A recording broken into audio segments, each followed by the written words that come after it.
Okay, so I'm going to take this opportunity to explain the other arrow that we have here. It's called the direct select tool.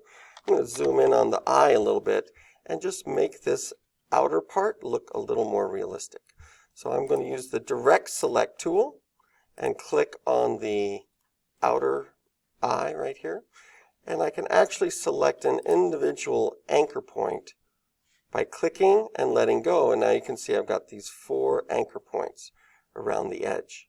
If I take one and I drag it, I can change the shape of the eye, making it look a little more teardrop shaped. Now it does change the gradient here. That's not going to work so well. One of the things that we can do is go to the gradient tool, and you can see where the edge of the black shows up here. Now if we redraw on the gradient, we can change where the white is. And so I'm going to draw and just put the black part, the grayish, down here in the corner. So now we've got a distorted shape of the eye, so it's not perfectly round. And if I select it again, you can see that maybe having a black stroke would look a little better. I'm going to go ahead and change that, bring up the stroke, change it to black, and maybe make it a little bit thicker. You don't want too thick. Control 0 will show us the whole eye again. And we can also then maybe squish it down a little bit. If I hold down Shift and Alt, it would keep the proportion. So I don't want Shift. I just want to bring it down a little bit more like that. Let's go down to our gradient again and draw down to the corner. I'll go back to my direct select tool, gradient, and draw that gradient. Let me make sure I've got the eye selected. Oh, I can't do it on the stroke. Let's do it on the fill. So changing to there and drawing this line, or moving the whole thing a little bit. That gives us something approaching an eye.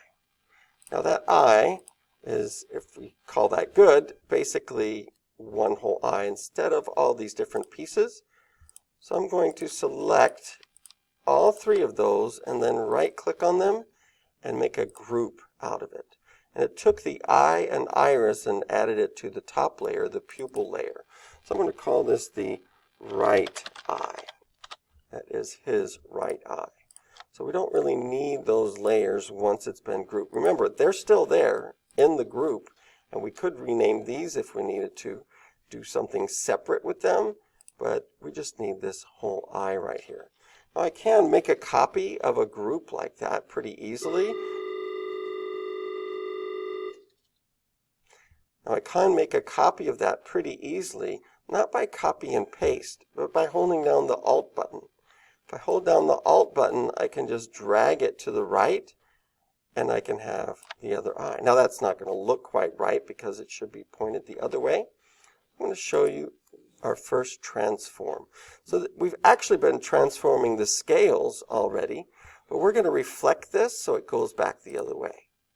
And you can see in the preview, because this is previewed, that it by default did it that way. We don't want to do it horizontally. It's a vertical, and we can click OK. Now this may not be the look that you're going for, but this will show me that you can replace the gradient, that you can distort by moving individual anchor points, and make a copy that is then reflected.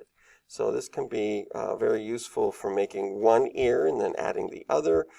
Anything that you do that needs that symmetry makes it very, very easy. I really should have moved that to its own layer.